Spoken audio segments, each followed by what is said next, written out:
सभी dear friends को मेरा नमस्कार। कैसे हैं आप लोग? उम्मीद है कि बढ़िया होंगे। और हमारे ये सेशन जो प्रैक्टिस सेट का चल रहा है वो समझ में आ रहा होगा, जैसा कि आपकी प्रतिक्रिया हमें मिल रही है। तो उसके लिए बहुत बहुत शुक्रिया फ्रेंड्स आपका। हमारा जो आज का सेशन है, इस सेशन में हम देखेंगे जैनिज्म और बुद्धिज्म से जुड़े हुए सवाल कि कौन कौन से सवाल बनते हैं, कौन कौन से सवाल आए हुए हैं। तो उन्हीं पर फ्रेंड्स हम चर्चा करेंगे। कुछ हमने सवालों को यहाँ डिसाइड किया है और उन्हीं क्वेश्चनों पर हम चर्चा करेंगे। इससे पहले कल के जो सेशन में हमने देखा था कि कैसे आर्यों का जो टॉपिक था वैदिक एरा, उस पर हमने सवाल देखे थे, और उससे पहले हमने जो इंडस वैली थी उससे सवाल देखे थे। फ्रेंड्स, जो आज का हमारा टॉपिक है वो बौद्ध और जैनिज्म को है। यहाँ से कैसे सवाल बनते हैं और कैसे सवाल आए हैं। तो चलिए फ्रेंड्स, हम शुरुआत करते हैं अपने इस आज के सेशन की। इस सेशन का पहला सवाल यही है कि महात्मा बुद्ध ने अपना प्रथम उपदेश कहाँ दिया था। महात्मा बुद्ध ने अपना प्रथम उपदेश कहाँ दिया था? विकल्प अगर देखते हैं तो बौद्ध गया, लुम्बिनी, वैशाली और सारनाथ। क्लियर?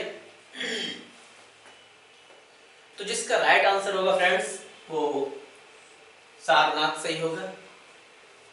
महात्मा बुद्ध ने जब सारनाथ में अपना प्रथम उपदेश दिया था, इस घटना को धर्मचक्र परिवर्तन कहा। पूछ लेता है, इस घटना से जुड़ा हुआ है ये सवाल। तो ये पूछ लेता है कि जब महात्मा बुद्ध ने अपना प्रथम उपदेश दिया था तो उस घटना को क्या कहा गया, यानी धर्मचक्र परिवर्तन कहा गया। क्लियर? सॉरी फ्रेंड, बढ़ते हैं अपने नेक्स्ट क्वेश्चन की तरफ। ये रहा, तृतीय बौद्ध सम्मेलन संपन्न हुआ था, यानी जो बौद्धों की समितियां हुई थी, बौद्धों की जो समितियां हुई थी, उन्हीं समितियों के बारे में पूछा है कि जो बौद्धों की तीसरी समिति थी वह कहाँ हुई थी। तो विकल्प देखते हैं, राजगृह, वैशाली, कुंडलवन और पाटलिपुत्र। तो फ्रेंड्स, जो इसका राइट आंसर होगा पाटलिपुत्र। डी आंसर सही है इसका। जो बौद्धों के जो सम्मेलन हुए थे, 4 सम्मेलन हुए थे, वो कौन कौन से? पहला राजगृह, ठीक, दूसरा वैशाली, तीसरा पाटलिपुत्र, चौथा कश्मीर यानी कुंडलवन में, कुंडलवन कश्मीर में। जो पहली संगीति हुई थी राजगृह में, इसके समय महाकश्यप इसके अध्यक्ष थे। और फ्रेंड्स, यह जो बौद्ध संगीति थी 483 ईस्वी जो होती है, समझ रहे हैं ना? 383, 283, प्रथम 383 में ये पहली हुई थी, सॉरी 383 में ये समिति होती है। अजातशत्रु इस समय शासक था। कौन? अजातशत्रु। और दूसरी समिति होती है कालासेक के समय, काकवर्ण या कालासेक के समय। क्लियर? और जो तीसरी समिति जो होती है पाटलिपुत्र में, इस समय शासक जो था अशोक था। पूछ लेता है कि तृतीय बौद्ध संगीति जो हुई थी बौद्धों की, उस समय शासक कौन था। तो आप क्या बताएंगे? अशोक के समय ये बौद्ध संगीति हुई थी। कभी कभी पूछता है कि चौथी जो बौद्ध संगीति हुई थी यह किसके समय हुई थी, कब हुई थी? तो यह कनिष्क के समय हुई थी, कुंडलवन में यानी कश्मीर में। Clear friends? बढ़ते हैं नेक्स्ट क्वेश्चन की तरफ। ये रहा, त्रिपिटक ग्रंथ किस धर्म से संबंधित है? क्या? त्रिपिटक ग्रंथ किस धर्म से संबंधित है? तो जो इसके विकल्प है फ्रेंड्स, वैदिक धर्म, वैदिक कोई धर्म नहीं था, वैदिक एक सभ्यता थी, एक संस्कृति थी। ठीक,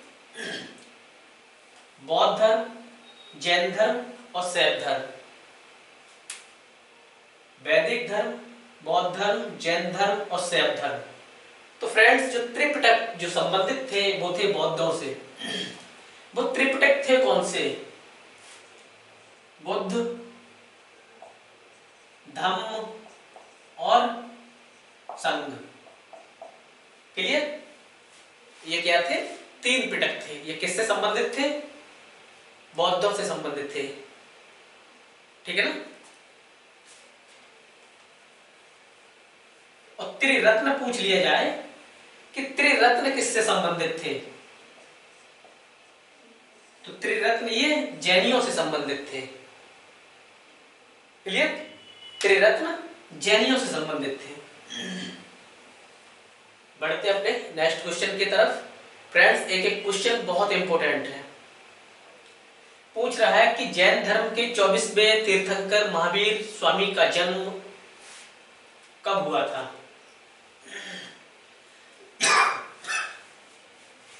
इसके विकल्प देखते हैं। फ्रेंड्स, एक एक क्वेश्चन बहुत ही मोस्ट इंपोर्टेंट है और आए भी हैं और आ भी सकते हैं, क्योंकि दरअसल जब जब हिस्ट्री से क्वेश्चन पूछे जाते हैं तो ये मेजर पॉइंट है जैनिज्म और बुद्धिज्म का, यहां से सवाल बनते ही हैं। समझ रहे हैं ना? तो इसका जो राइट आंसर होगा, जैन धर्म के 24वें महावीर स्वामी तीर्थंकर थे, इनका जन्म हुआ था 540 ईसा पूर्व, यानी विकल्प हमारा बी राइट है। क्लियर? बढ़ते हम अपने नेक्स्ट क्वेश्चन की तरफ। नेक्स्ट में क्या पूछ लिया कि महावीर स्वामी की मृत्यु कहां हुई थी? महावीर स्वामी की मृत्यु कहां हुई थी?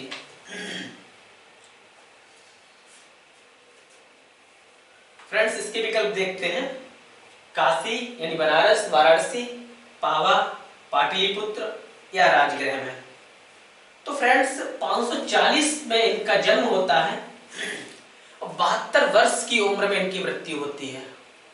72 वर्ष की उम्र में इनकी मृत्यु होती है। कितने में? 72 ईयर की जो उम्र है इनकी, उस एज में इनका मृत्यु होती है और इनका जन्म जो है वो 540 बीसी में होता है। फ्रेंड्स, होता क्या है, इस चीज को मैं इसलिए काउंट कर रहा हूं कि 72 वर्ष की जो उम्र में मृत्यु होती है, जो बीसी है, ईसा मसीह के जन्म से पूर्व की जो घटना होती है, जो टाइम गिना जाता है, उसे बीसी में काउंट करते हैं। तो 540 में से अगर 72 घटा दोगे तो कितना आएगा? 540 में से अगर घटा दोगे तो कितना आएगा? हाँ, 468 बीसी में। और इनकी जो मृत्यु होती है बिहार के पावा में। बिहार में एक स्थान है पावा, समझ रहे हैं ना? यहां इनकी मृत्यु होती है। बढ़ते हैं अपने नेक्स्ट क्वेश्चन की तरफ। गौतम बुद्ध को बौद्ध वृक्ष के नीचे कितनी उम्र में ज्ञान की प्राप्ति हुई थी? यहाँ ये सिंपल सी बात ये है, क्या ये पूछना चाह रहा है कि महात्मा बुद्ध को जो ज्ञान प्राप्त हुआ था वो कितनी एज में हुआ था? 20 वर्ष की एज में, या 25 वर्ष की एज में, या 30 वर्ष की एज में, या 35 वर्ष की एज में? तो फ्रेंड्स, जो इसका राइट आंसर होगा वो डी सही होगा। क्लियर? यानी 35 वर्ष की उम्र में ज्ञान की प्राप्ति होती है। बढ़ते हैं अपने नेक्स्ट क्वेश्चन की तरफ। निम्नलिखित में से किसने प्रथम बौद्ध परिषद की अध्यक्षता की थी? प्रथम बौद्ध परिषद की, जो बौद्धों की जो समितियां हुई थी, उसमें पहली समिति जो हुई थी उसकी अध्यक्षता किसने की थी? इसमें यह पूछने का प्रयास किया है। तो इसके विकल्प देखिए, महाकश्यप, मोगलीपुत्तिस, वसुमित्र और ऋषभदेव। तो जो इसका राइट आंसर होगा फ्रेंड्स, वो महाकश्यप ने की थी। 383 बीसी में की थी ये। अजातशत्रु इस समय शासक थे और यह हुई थी राजगृह में। स्थान भी पूछ लिया जाए, अध्यक्ष भी पूछ लिया जाए, अगर समय पूछ लिया जाए या शासक पूछ लिया जाए, सब आपके सामने है। आप देखिए कब हुई थी? 383 में हुई थी। कहाँ हुई थी? राजगृह में हुई थी। किसके समय हुई थी? अजातशत्रु के समय हुई थी। शासक वो अध्यक्ष कौन था? महाकश्यप था। Clear friends? बढ़ते अपने नेक्स्ट क्वेश्चन की तरफ। नेक्स्ट क्वेश्चन हमारा यही है, आ गया, क्योंकि हम हर एक क्वेश्चन को डिटेल से चर्चा करते हुए जा रहे हैं ना, तो इसलिए एक क्वेश्चन, हर एक क्वेश्चन किसी न किसी से लिंक है। क्लियर? प्रथम बौद्ध परिषद कहाँ आयोजित हुई थी? गया यानी बिहार में, या कश्मीर में, या राजगृह में, या पाटलिपुत्र में? फटाक से आंसर आप दे सकते हैं क्योंकि हमने चर्चा की ही है। इसका जो राइट आंसर होगा वो राजगृह। क्लियर? क्लियर? राजगृह। महाकश्यप अध्यक्ष था, अजातशत्रु शासक था, 383 बीसी में हुई थी। क्लियर? बढ़ते हैं फ्रेंड नेक्स्ट क्वेश्चन की तरफ। गौतम बुद्ध ने किस स्थान पर अपना पहला धर्म उपदेश दिया था? क्या फ्रेंड्स? गौतम बुद्ध ने किस स्थान पर अपना पहला धर्म उपदेश दिया था? तो कहां दिया था? पाटलिपुत्र, सारनाथ, राजगृह या कुशीनगर? तो जो इसका राइट आंसर होगा ना फ्रेंड्स, वो होगा सारनाथ। क्लियर? इस घटना को इन्होंने धर्म चक्र परिवर्तन का, हमने पहले क्वेश्चन में चर्चा की थी कि जब इन्होंने पहला अपना धर्म उपदेश सारनाथ में दिया था तो इसे क्या कहा? धर्म चक्र परिवर्तन कहा। समझ रहे ना? और जब इन्होंने गृह त्याग किया था उस घटना को महाविनिष्क्रमण कहा। महाविनिष्क्रमण कहा। और जब इनकी मृत्यु होती है तो उस घटना को महापरिनिर्वाण कहा। इस घटना को विद्वानों ने क्या कहा? ये 3 टर्म पूछ लेता है। जब इन्होंने गृह त्याग किया महाविनिष्क्रमण कहा, ज्ञान की प्राप्ति हुई तो धर्म चक्र परिवर्तन कहा, और जब इनकी मृत्यु होती है तो महापरिनिर्वाण कहा। Clear friends? ये धर्म चक्र परिवर्तन से जुड़ा हुआ टर्म था, तो इसलिए मैंने इन दोनों को लिंक किया है यहाँ पर, और इससे क्वेश्चन बन भी सकता है। बढ़ते अपने नेक्स्ट क्वेश्चन की तरफ। गौतम बुद्ध का जन्म किस क्षत्रिय परिवार में हुआ था? 563 में किस परिवार में हुआ था? विकल्प देखिए, शाक्य क्षत्रिय परिवार, यदुवंशी, कुरु क्षत्रिय परिवार, या चंद्रवंशीय जो क्षत्रिय परिवार है। तो फ्रेंड्स, अगर हम महात्मा बुद्ध की बात करें और इनके विकल्पों की बात करें तो इसका जो राइट आंसर होगा वो शाक्य कुल से संबंधित थे। समझ रहे हैं ना? किससे संबंधित थे ये? शाक्य कुल से संबंधित थे महात्मा बुद्ध। हालांकि ये क्षत्रिय थे लेकिन शाक्य क्षत्रिय परिवार से थे। बढ़ते हैं नेक्स्ट क्वेश्चन की तरफ। जैन धर्म कब 2 संप्रदायों में विभक्त हो गया था? आप सभी जानते हैं कि जिस समय मगध में अकाल पड़ा था, जिस समय मगध में क्या फ्रेंड्स, मगध में क्या अकाल पड़ा था, जब मगध में अकाल पड़ा था और मगध का उस समय मौर्यों का शासक था, और शासक कौन था? चंद्रगुप्त मौर्य।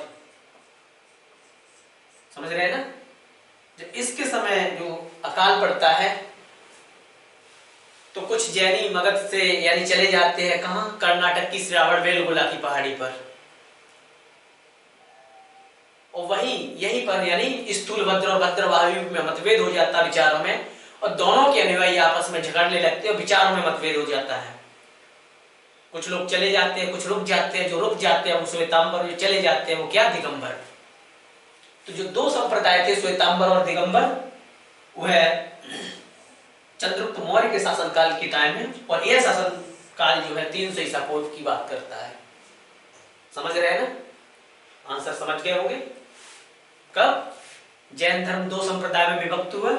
300 ईसा पूर्व। अगर पूछ लिया जाए कि उस समय शासक के शासन किसका था, कौन सा वंश था, तो मौर्यों का वंश स्टैब्लिश हुआ था, शासक चंद्रगुप्त मौर्य था। मतभेद किस किस में हुआ था, स्थूलभद्र और भद्रवायु में। क्लियर। बढ़ते अपने नेक्स्ट क्वेश्चन की तरफ। महावीर को मोक्ष कहां प्राप्त हुआ था? अच्छा क्वेश्चन है। महावीर को मोक्ष कहां प्राप्त हुआ था? मोक्ष का मतलब इनकी मृत्यु कहां हुई थी। घुमा के क्वेश्चन पूछ लिया गया कि महावीर को मोक्ष कहां प्राप्त हुआ है। तो फ्रेंड्स, जो इसका विकल्प देखिए, उज्जैन नहीं, लुम्बिनी नहीं, पावा या पाटलिपुत्र। तो जो इसका राइट आंसर होगा वो होगा पावा। बिहार का एक स्थान है, यहाँ इन्हें मोक्ष की प्राप्ति हुई थी 72 वर्ष की उम्र में। वहां एक शासक है शास्त्रीपाल, उनके महल में इनकी मृत्यु हुई थी। समझ रहे हैं ना। बढ़ते हैं नेक्स्ट क्वेश्चन की तरफ।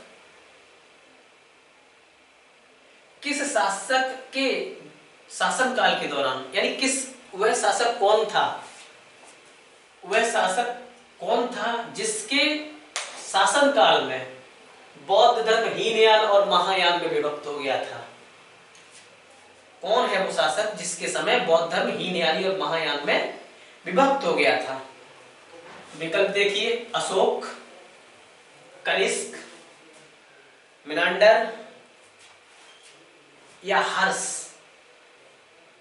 अच्छा क्वेश्चन है फ्रेंड्स ये।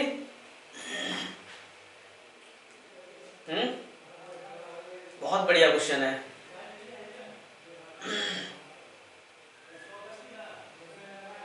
यानी वह जब बौद्धों की समितियां हुई थी, पहली, दूसरी, तीसरी और चौथी समिति जब हुई थी, किसके शासनकाल के समय हुई थी?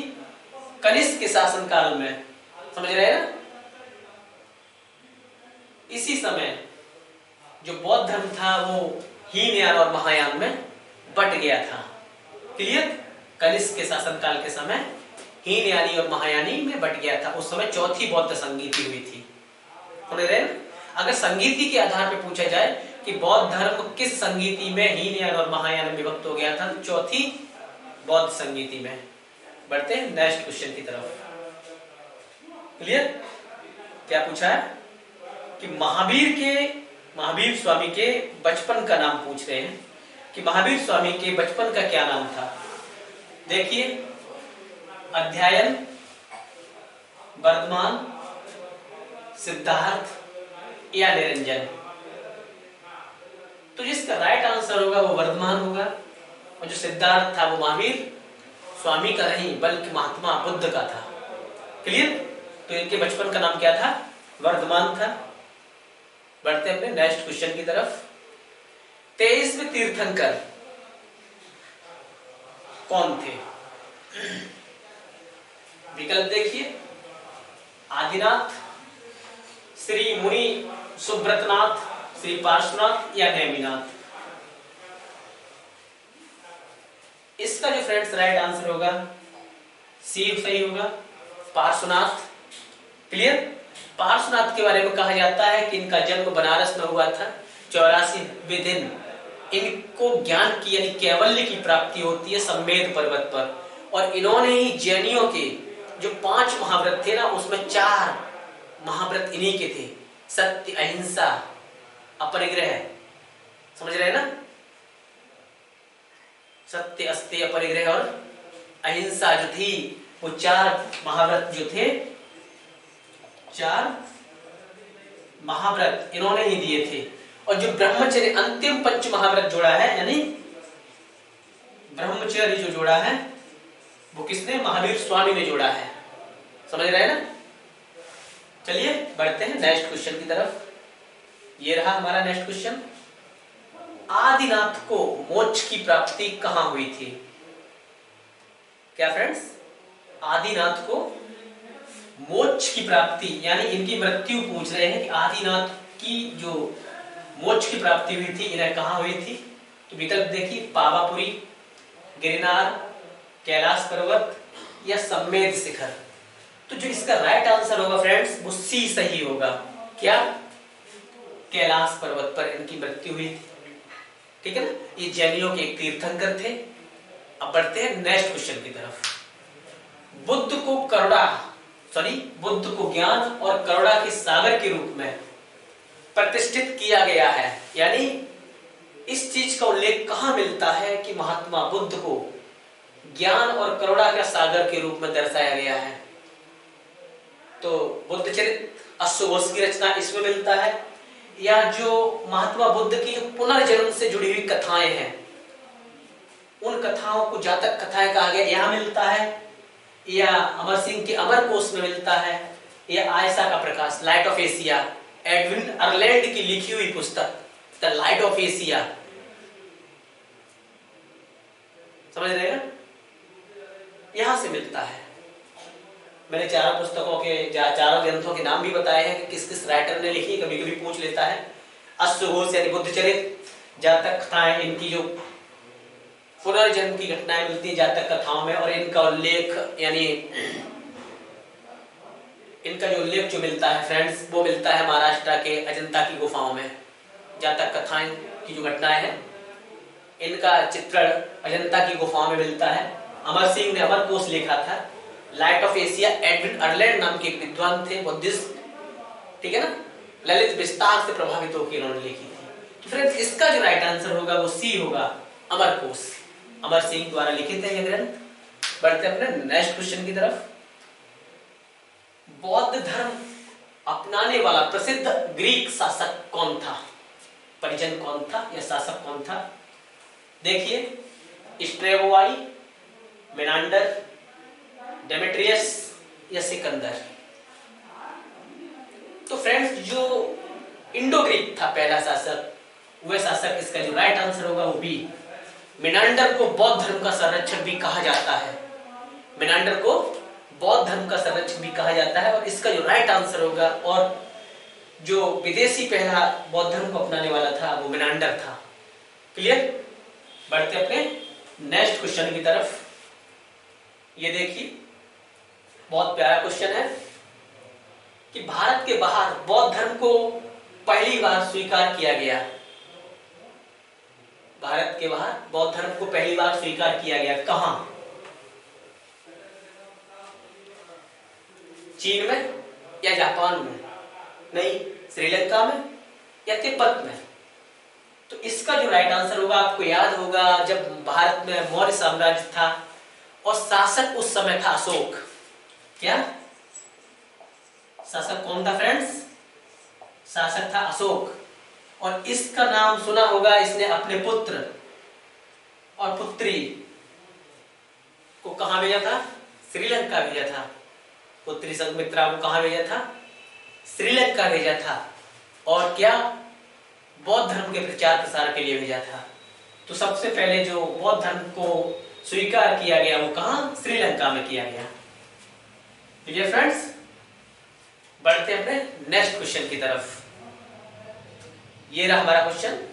अजंता के चित्रों की कहानियों का चित्रण है, यानी जो महाराष्ट्र में अजंता की गुफाएं हैं उनमें किन कहानियों का चरित्र चित्रण किया गया है?